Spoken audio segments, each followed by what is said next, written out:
Well, hello everyone. It is 2 o'clock, so we will go ahead and get started. This is Jessica Gibson from the CARLI office here to start us off today for our May 13th CARLI iShare office hours, otherwise known as lab reports.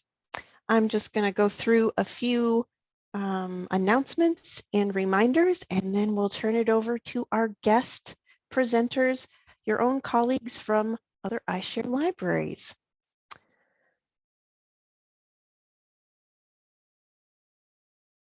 Our first announcement reminder, as was previously announced and shared, Alma and Primo VE will be down from 8 p.m. on Saturday, May 29th until 8 p.m. on Sunday, May 30th, while Ex Libris moves their Moses Lake data center, otherwise known as the NA06 environment that all of our services are on. More information is shared on this Ex Libris FAQ, and a recording of the April 26th webinar that Ex Libris gave is available at this link if you missed it. Ex Libris has also shared some ideas on how to manage the upcoming downtime on their page Data Center Migration Recommendations, which we've also linked to here on this slide. Hopefully, the overall impact on patrons and staff will be minimal as this is Memorial Day weekend. We did just want to note that the original time we announced was 10 p.m. Central, and that has since been adjusted to 8 p.m. Central. So that is correct on the CARLI calendar as well, and all of the Ex Libris pages. Our next announcement is about the Illuna conference, which is going on right now during the month of May, totally online, totally free. Registration is still open for upcoming general sessions, such as those listed here, which you might be interested in. And recordings of all of the Illuna online sessions are free to view and available on the Illuna website at the link on this slide. These annual meeting sessions contain updates from the Illuna Steering Committee, Illuna working groups, and Ex Libris management. So you get to hear a lot of different perspectives about the various Ex Libris products. And so far, I think they've been pretty good. So if you got a chance, check those out.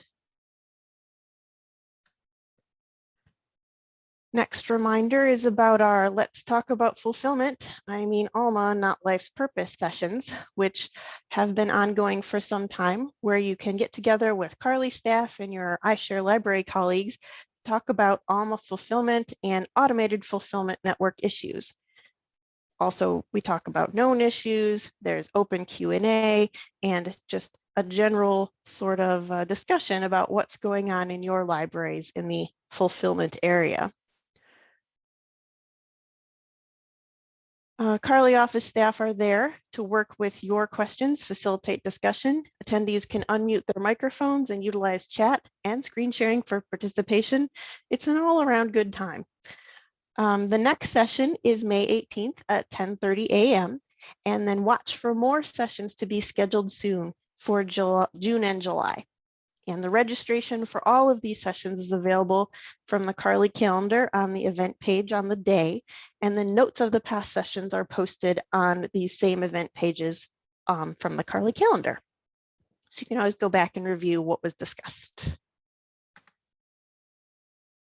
Similarly, at our technical services Q&A sessions, you gather with CARLI staff and your technical services colleagues to discuss Alma technical services topics, from acquisitions and cataloging workflows for physical resources to electronic resources management, anything to do with technical services. These are also a good time.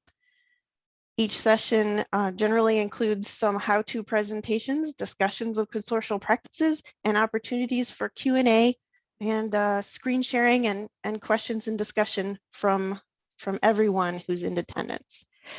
Please register for any sessions you'd like to attend using the link again right from the CARLI calendar event page. The next session will be on Wednesday, May 26th at 10 a.m. And these sessions are recorded for later viewing. More sessions will be scheduled in July, not in where Knowledge Days online. This is a great opportunity coming in June. Registration is completely free. And these sessions are given by the Ex Libris Knowledge Delivery Team. There'll be special bi-weekly sessions, free, again, as I said. It's a webinar series covering the 10 most requested Knowledge Day sessions on a variety of topics. And they'll run from June 1st to July 1st. And basically, these Knowledge Day sessions are the training complement to the Illuna Annual Conference. They will be recorded for later viewing. You can sign up at the link on this page here. It's the Ex Libris registration page. You can register for individual sessions, just one if you're interested. There's also a very handy link to register for multiple sessions simultaneously linked from that page. If you are going to do one at a time, I would just note for you that they actually give the session twice because of different time zones around the world. So make sure that you are clicking the session for the EMEA/NA column, which is where NA stands for North America. But we encourage you to sign up for these. You get to hear about these topics directly from expert Ex Libris staff. And then sort of backed by popular demand, CARLI is going to be hosting at 15 minutes after each of these Ex Libris Knowledge Day sessions. CARLI staff will be having informal follow-up discussion via Zoom for iShare Library staff to share what they've learned, discuss how that information might be applied in our environment, ask follow-up questions, sort of just discuss what we all saw together at the Ex Libris Knowledge Day webinar.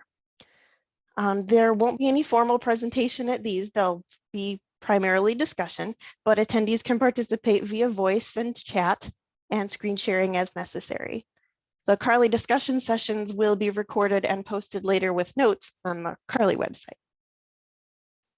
So these sessions are very much conducted like the discussion sessions we just had after the Ex Libris Primo VE Become an Expert webinars or the Ex Libris Authorities and Alma webinars if you attended any of those earlier this year.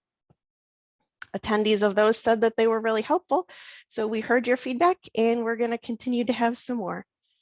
You can see the CARLI calendar to register for the CARLI discussion sessions or our new CARLI Knowledge Days webpage where we're going to be putting up the videos and notes of those CARLI discussion sessions. Changing gears a little bit, just a brief reminder here about upcoming changes to lost processes in Alma for iShare institutions. All iShare institutions must enable lost processes on or before July 1st for local patrons and lost processes and automatic blocks for overdue items on July 1st for iShare patrons. So this shouldn't be news to anyone. Hopefully this is just a reminder. And your liaisons and directors were reminded by email on May 3rd by Debbie Campbell to sign up for a lost processes review meeting, which is required before these lost processes can be enabled in Alma. But if you have any questions, contact us at support@CARLI and we'll get you squared away. So this ends our list of announcements and reminders. And now we'll be able to go into the exciting next part of our office hours, which will be lab reports by 3 of our iShare colleagues. Andrea is going to be talking to us about adding a banner in Primo VE. Alice will be discussing creating a general electronic service for Google Scholar. And David will be talking about some local extension subject headings that are providing non-traditional subject facets and virtual collection browsing. So with that, I'm going to stop sharing and turn this over to Ted from here on out. All right, thank you. And as Jessica mentioned, Andrea Imre, Southern Illinois University, Carbondale, is our first lab speaker. And I've given you the ball to be able to share. So you can begin sharing at your convenience. And okay, you can go. let's hope I can navigate all the screens. Can you hear me? Yes, we're good. And you can see my screen as well? Yes, cross-product knowledge articles, data center migration. So okay, we're seeing your browser. I did have already prepared. So the link to this page is now posted in the chat. And under number 5, there is a question on what message will be displayed when the system is going to be down due to the Moses Lake upgrade. And that is the Primo VE link, is my understanding. Whenever they would go to a catalog, instead of actually entering the catalog, they will only see this page when the system upgrade is going on.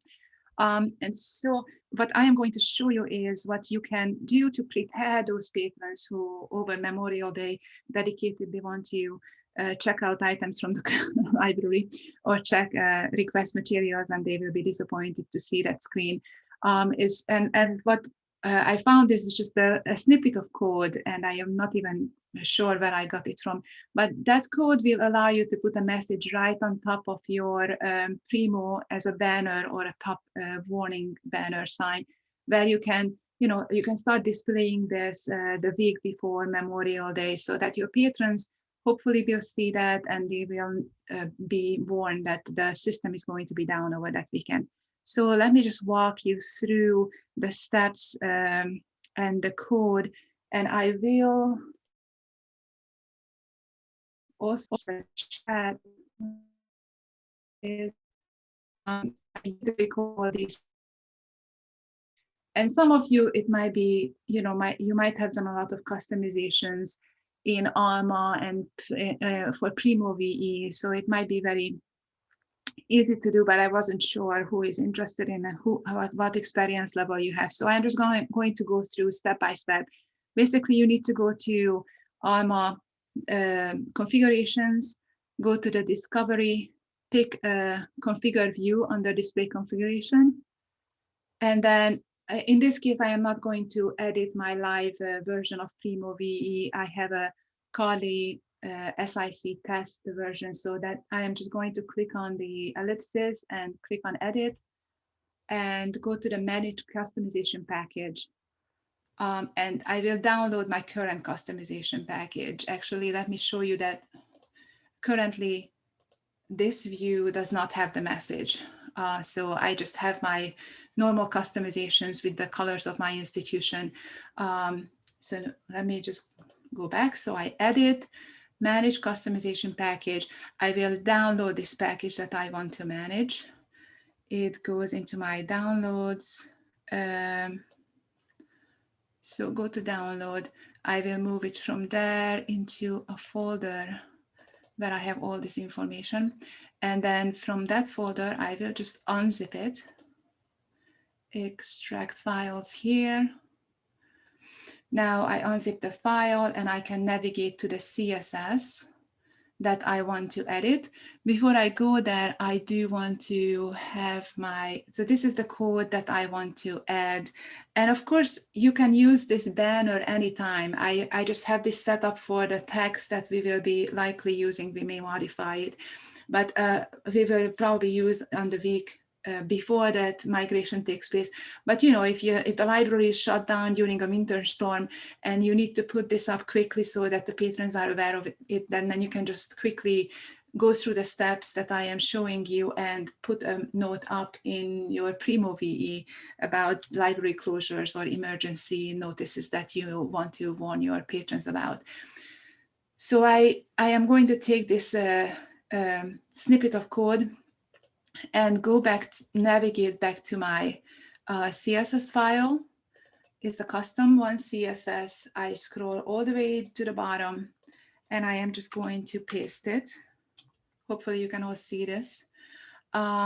Save it, close it back, navigate up to that folder. And now I am going to zip this up.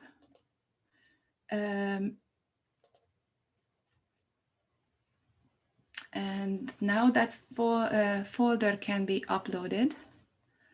Let's see if I can find it. This is the folder. So this now includes that code with the banner. I uploaded it. Customization file uploaded is what Alma telling me. Now I save it. It's going to tell me here on the right-hand side that it should be deployed successfully, etc. Now I can go back and confirm that I do want to be going back. And now I can hopefully, sometimes this doesn't work. Sometimes you need to open it in a new browser, or sometimes Primo VE takes a few minutes before you can actually see the results. So that can be a frustrating experience, but let me just put it into a different browser and hopefully we will see it there. Jessica might want to chime in here on what her experience is. Ah, there it is. Okay, so I find that that browser that here. So I'm back to the browser and now that hopefully it's popping out enough that my patrons will see. And that's it, really. Are there any questions?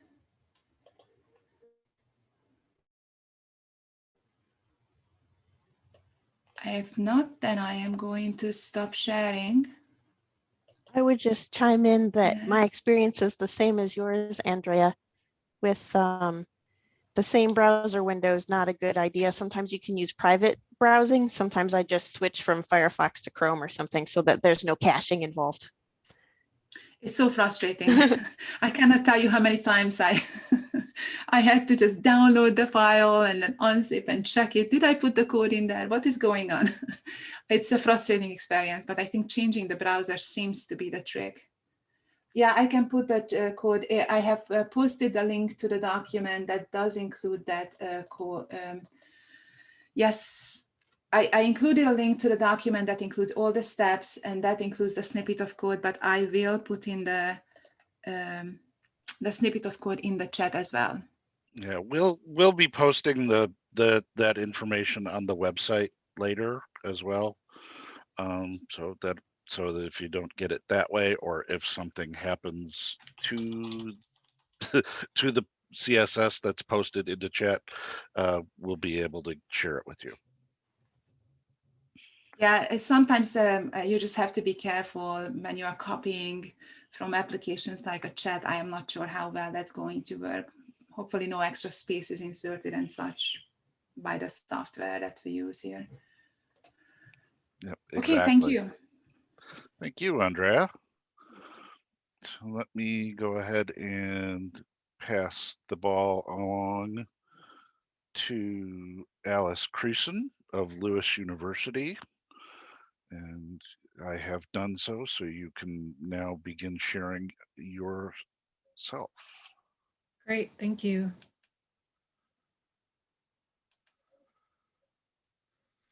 So I have a few slides prepared, but I will also do a live demonstration as well, or at least show you what it looks like in our Alma and Primo VE instance. So I know some of you have done this already, so bear with me if I'm treading over ground you've already been over. But one of the things we wanted to do in our Primo was add a search Google Scholar link to the records in Primo VE. This is something that we had when we were a Summon library, and we had Summon as our discovery service. This was sort of baked into Summon, and so it was something that we wanted to add into Primo VE because we found it useful. So in terms of the use case for this, why would you want to add a Google Scholar search to your Primo records for articles? The primary one, I think, for us is that it acts as a fallback for links that fail. So if your users can't get to the article for whatever reason, like that EBSCO open URL page that pops up that says, your search isn't found, the citation failed, this kind of acts as a fallback for that. And it provides an additional option for open access resources.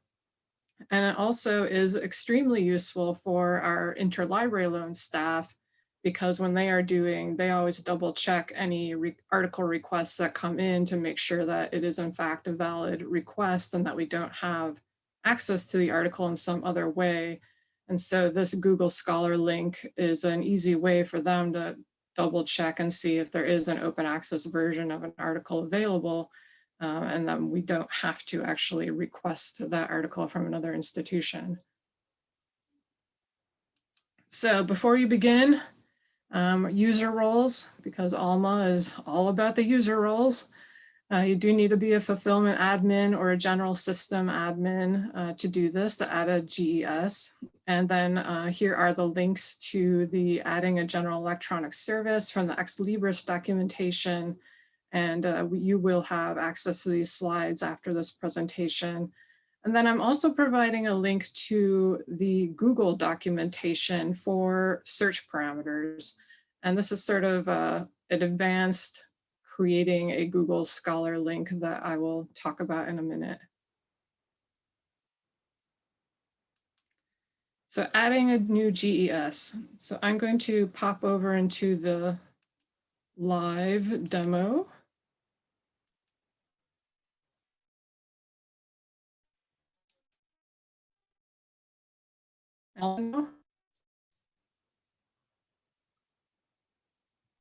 Yes. Okay, great, thank you. So you're going to go into configuration, and it's under fulfillment. And then general electronic services is under this discovery interface display logic area in this giant menu. And you can see all the GESs that I've currently added for our Alma instance and Primo. And so the first one here is the Google Scholar.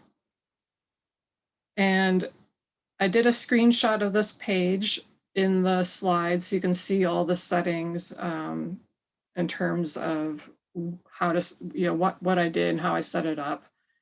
So to add a new service, you're just going to click this add service button up here. But since I already have it set up, it'll open this form when you click the add new service. And you're just going to add a code. You can add a service name, description, public name. And this public name is what's going to actually appear in Primo VE. So this is going to be sort of the name of the link. And then the public note. It is not an ILL service. So I selected no. And then the URL template. And I'll talk about a little bit more about the URL template in a second too. This is going to be the link that actually creates that search query that goes out to Google Scholar. In terms of enable without a login, that's up to you. I have set to yes, so the Google Scholar link always displays whether the user is logged into Primo VE or not. And then I have disable service when the resource is owned by the institution. And that's because we didn't feel like it would be incredibly useful to have the Google Scholar link display on our physical items and things that we actually owned. So this was really meant to be for articles and that article display. So the URL template.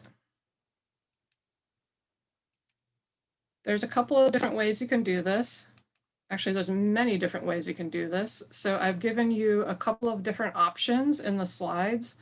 The first URL template is a very simple title keyword search query. So if you pop this first URL into that link area in the add general electronic service, this is going to be about as basic as you can get. So this will work. If you want to get a little nerdy about it, and if some of you are interested in learning more about how Google works and Google search works, I have this second link in our instance, and it is a title phrase search, which returns only the first 10 results. So you have so you're not getting 15 million different pages in Google Scholar. So it's supposed to be very targeted, looking for that exact article in Primo VE. So you have this number equals 10 and this AS_EPQ, which is the title phrase search. And that is explained in the Google documentation that I linked to in an earlier slide. So that will construct this as a title phrase search in quotes. So let's look and see what that looks like in Primo VE.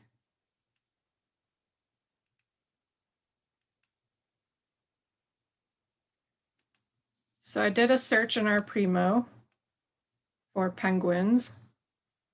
And this is our everything search, which is our articles and also our local items as well. And if I click on this first article,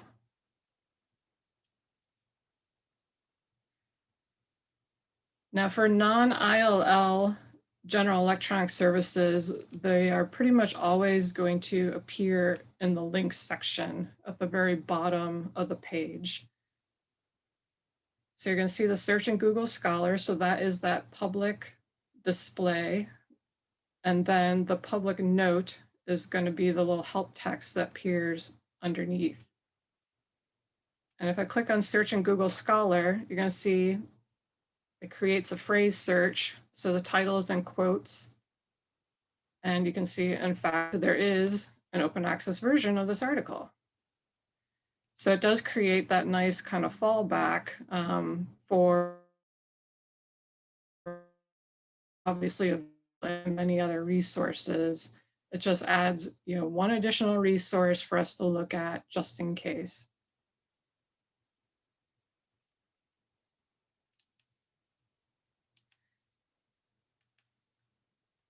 So the second part of this is the service availability rules when you create a new GES. And for the Google Scholar search, you can just choose to not have any service availability rules. Maybe you just want the Google Scholar search link to just show up on everything. And that's fine. We have added one service availability rule, which is that the Google Scholar search link will not show up if the item is a book or an ebook in Primo VE, because Google Scholar only searches articles and patents and things like that. So it doesn't make a whole lot of sense for it to show up on ebooks because it doesn't search ebooks. So we did add one service availability rule for our general electronic service. So let me go back to Alma.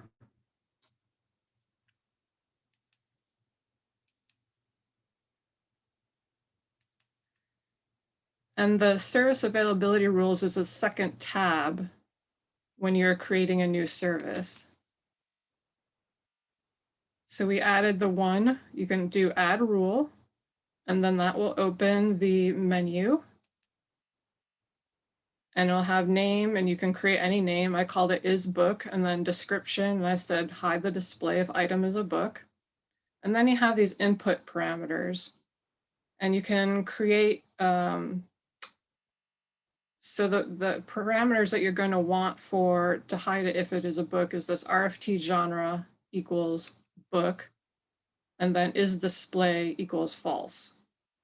So if the item is the genre of the record is a book, then we do not want the Google Scholar link to display. And if I go back to Primo and look at one of these ebook records,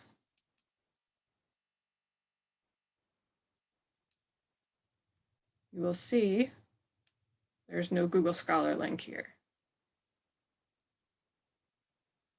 So that made sense for us to do. And one of the things I thought about as I was creating the slides for this and putting together this workflow is it occurred to me that you could do a second GES for Google Books and have it display only on book records and then hide it on article records. So that might be an idea for a second GES.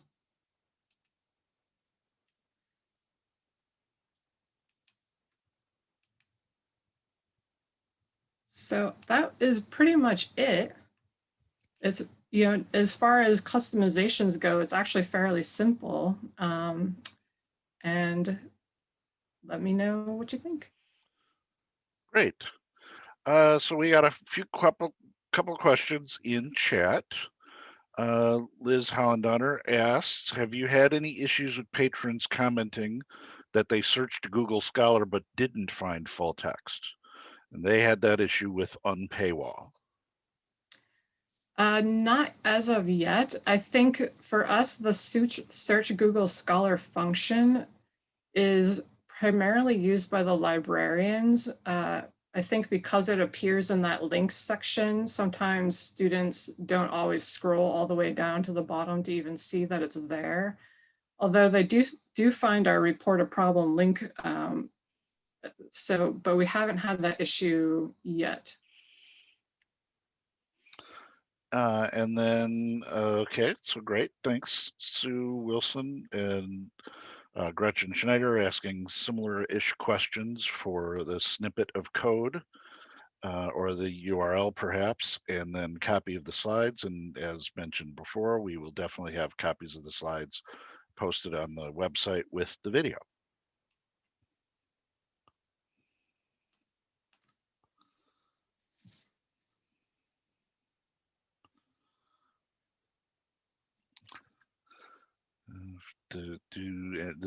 Are there any other questions?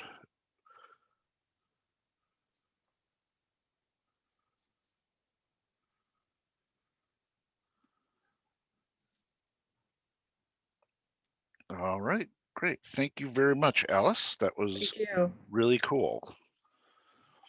So next up today is David Stern at St. Xavier University with some neat cataloging stuff to help expose your data in a little different way. And you have control to share.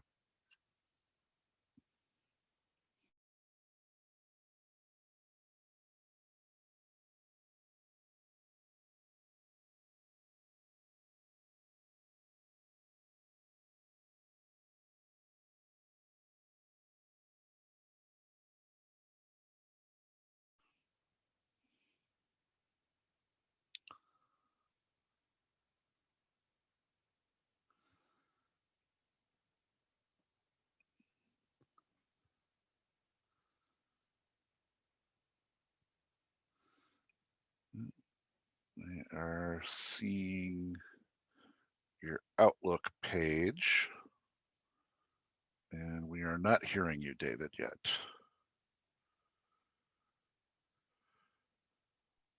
How about now? Can you hear me? We hear you. And do you see a page that looks like an email? Yes. Okay, great. So this is how I'm going to talk about what I'm doing. But before I start that, I just want to say that we've done something very similar to what we just saw, which was the Google Scholar, except we've sent it straight to Google because we want people to be able to find PowerPoints and other related web pages that relate to the subject.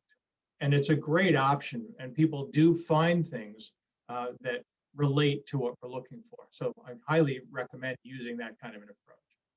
But what we're going to talk right now is doing enhancements to cataloging, is what I would call that. And what I say is that the takeaway will be to maximize what we call the RDA possibilities, which means extending and enhancing subject descriptors and getting new and novel access points that aren't allowed using traditional LC subject headings. And so we use the 690 local extension, which is the field 690, obviously, to add these new supplemental concepts, if you want to think about it that way. So these are the steps that are involved. You'll need to create what's called a local field first. And for that, I recommend talking to Ted. He was great when we were doing that. You have to turn on a local field, and then you declare it as 690. And then the important thing is you then define your properties for that local field. So you have choices of making the index available as a special 690 subject index, including the indexing of these 690 fields in the general search indexes, displaying it in the public record so you can see it in the records themselves, and we'll look at that in a minute. And then there's an option to put a drop-down search option in advanced search if you want, so people can just search within that specialized field. Now, we've decided not to do that part because we use search hedges, but we'll look at that as well.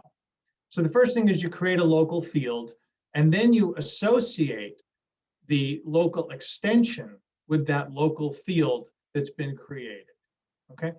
Then you go into a record and you go into catalog mode, go into a particular bib record, you edit by adding a local extension, which is a drop down, and then you put in the 690, skip the spaces generally, put in the field delimiter A, and then put in your heading.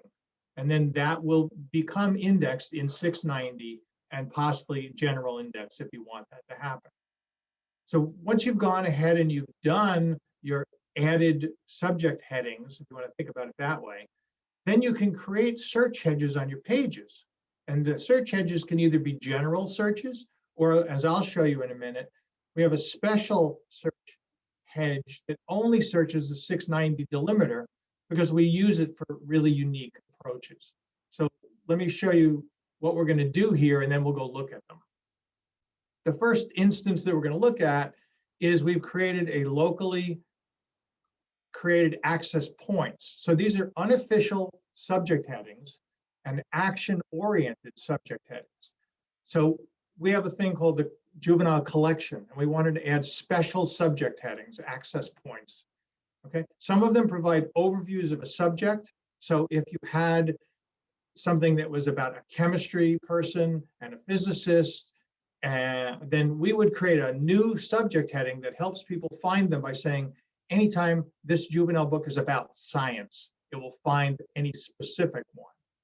Same thing is true about careers. So they might talk about being a fireman or a policeman, but we put them all under a new heading called careers, and you can look for all careers by using that specialized subject heading. The same thing we do with holidays. We might have children's books that talk about Christmas and children's books that talk about Ramadan. We tag them all to holidays, so you can look at all the books that talk about holidays.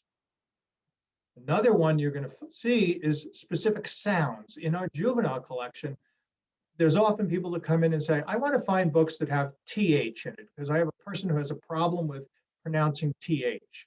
So we code things to that level of sound. It's got a G, an NG, a TH. And then you can find the books that have those matching sounds in them. So someone obviously had to go through the books and code these things, but then they're possible. In a minute, we'll go in and look at the juvenile page, and you'll see these links. And this is one example of a link specified to the special index we've created that does the search, in this case, for careers. Okay. So one thing we do is we say, create special access points that aren't really subject headings and build me those.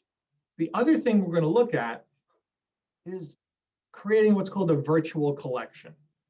So here's an example of one that would work. Let's say you have a class assignment that's looking for books and movies that deal with vampires. Okay? This is an issue that's a problem because, yes, some books are subject headings with vampire, but sometimes the book just happens to mention vampires. It's not the major emphasis of the book, so it doesn't get a subject heading. Well, in this case, you could actually use vampires as one of those key terms that you want. So you're creating a virtual collection of anything that has vampires in it, whether it's official subject heading or not. Okay. Now, I want to give you a slightly different approach that we use the same thing for. We have our purpose is to provide browsable subject facets for our young adult collection, which happens to be our PZ collection. The problem is, if you just do a shelfless scan of the PZs, all you're doing is you're looking down a list of titles.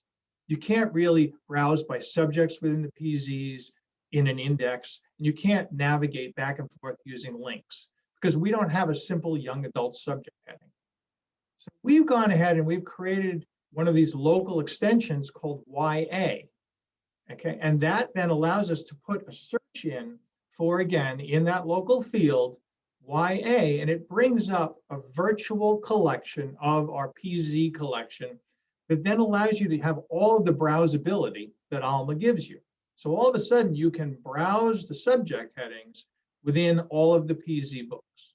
Okay, so that's the two approaches. Now let's take a look at what they are. So we're going to share a different screen here. And we will go into If I can find it.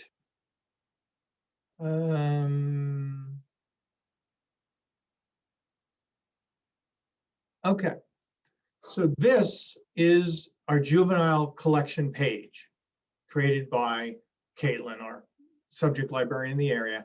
And what you'll see is there are unique ways to search through the juvenile collection. Now, some of them use traditional headings like Spanish and Cherokee and French. Those are subject headings, so we just use those.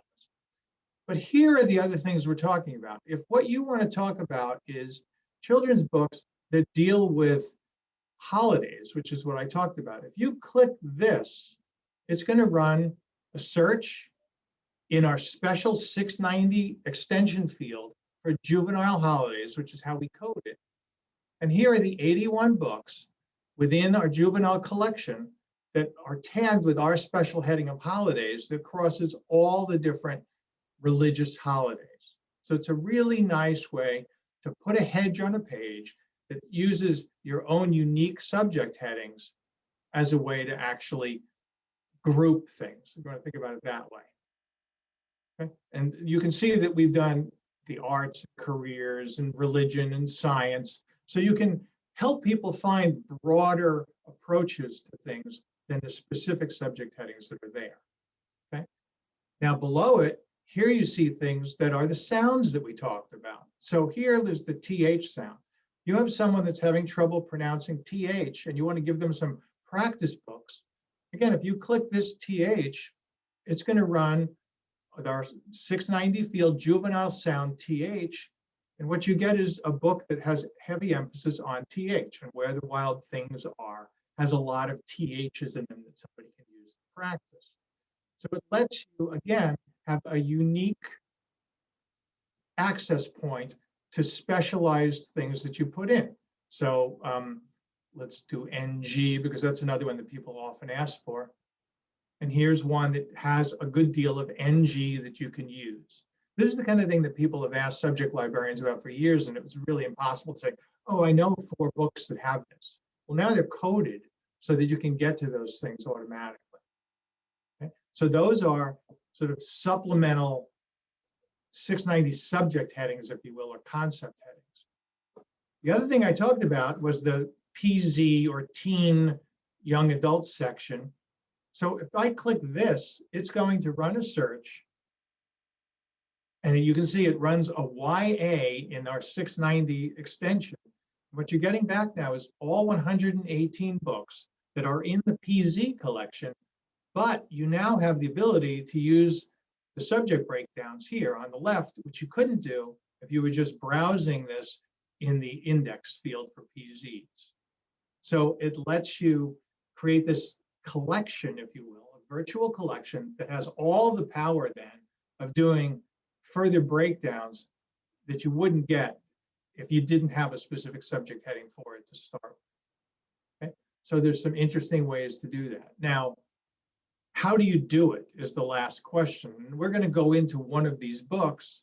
Okay, so we're going to go to this particular book, and you'll notice that right here, there's a local 690 with the field delimiter A that has juvenile holidays. So we went in and we created that, which then gets indexed.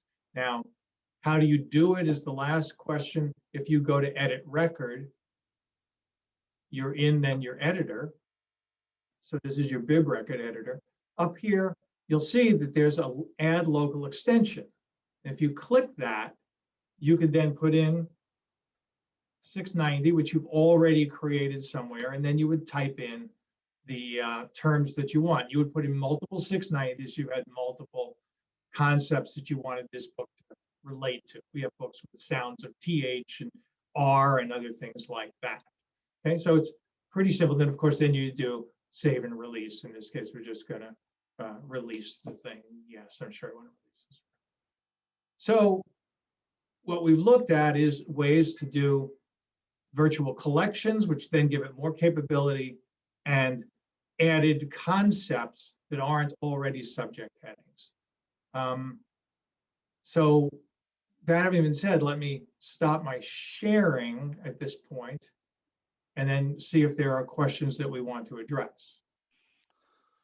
Sure. So we've got a question from Gretchen Schneider.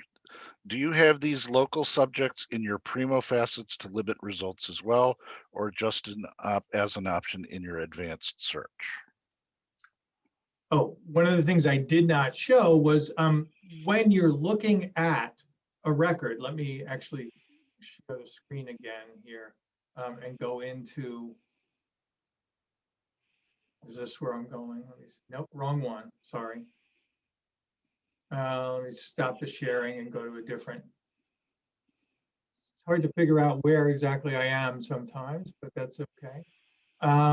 Okay, here we go. So let's share this. So if we go into any one of these items, let's just pick one, and we find a record, if we click on the full information, what you'll notice is right here after the subject headings, there's something called a local subject heading, and it shows at the bottom of the bib record. So you can see what these local subject headings are, but because it's a 690 local extension, it's not a clickable option. So you would then need to manually put it in as a search.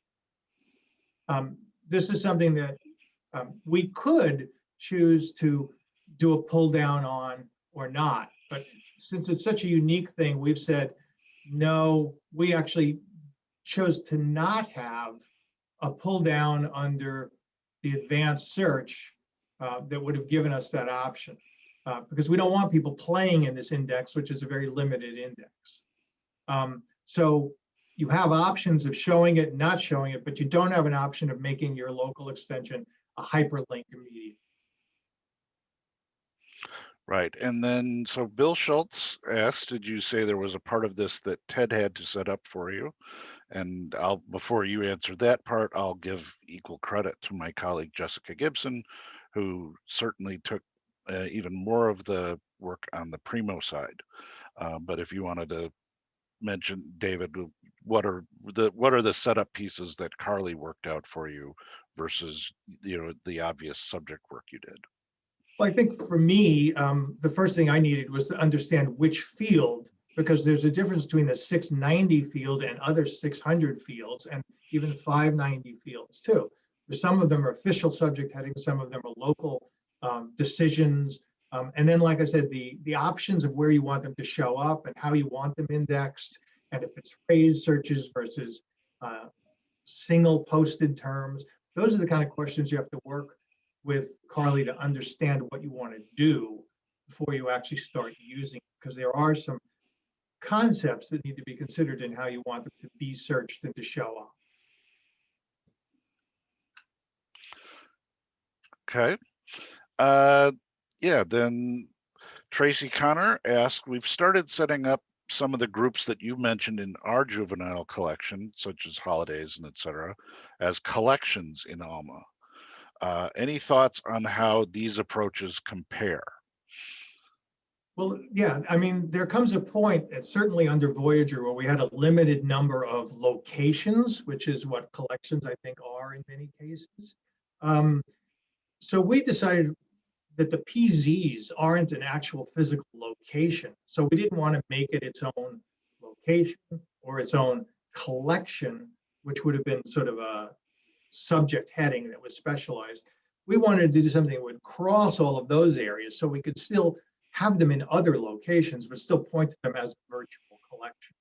So I think there's a different reason that we didn't make it a collection per se. And that, I think, helps determine what you want to do. If you're crossing collections, then this is a better way to do it. Yeah, Amanda, you're right. I think Tracy means the Alma Collections, which was one of the Primo features, Primo VE features that was discussed during the Become an Expert series. That is different. I think it's a similar approach. In both cases, you're adding something to the catalog record to associate the bibs in with another aspect that is somewhat external to the classification or the categorization schemes that we're using.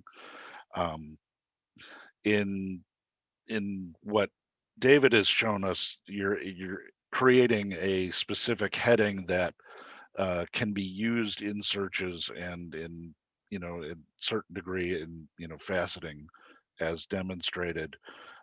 Whereas I think the Alma collections that Tracy's asking about, they tend to be a little bit more of a top-down approach. The you know, the collection that gets created is a sort of entry point into the elements of the collection, and then you navigate within that. So do you have all of the same facets on the left side using a collection that you would doing it the way we did it?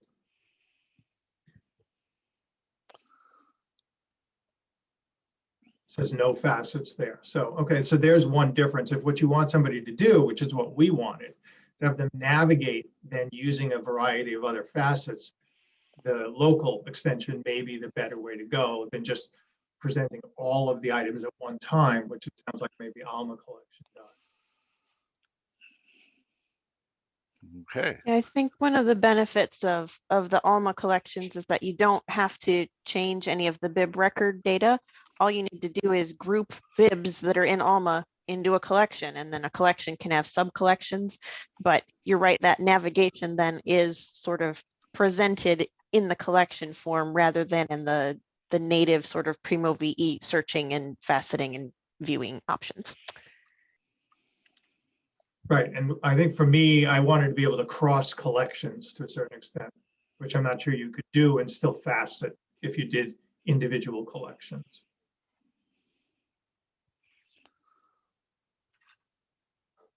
Okay. Great. Thank you very much, David. That was super informative. We have a little bit more time left today in which we could take any questions for any of our presenters. If anybody has thought of something new. Amanda points out with a collection, you can sort collection contents by author, title, date, etc., but no facets are there. And you can search within the collection. Let's see if we have.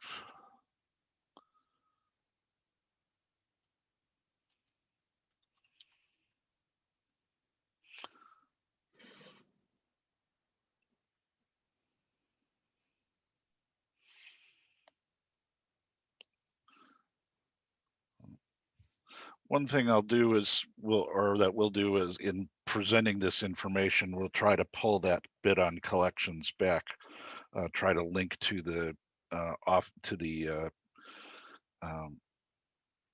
Primo VE expert sessions where collections were discussed, because that was a really good discussion and very helpful to a lot of libraries who've launched those as well. So.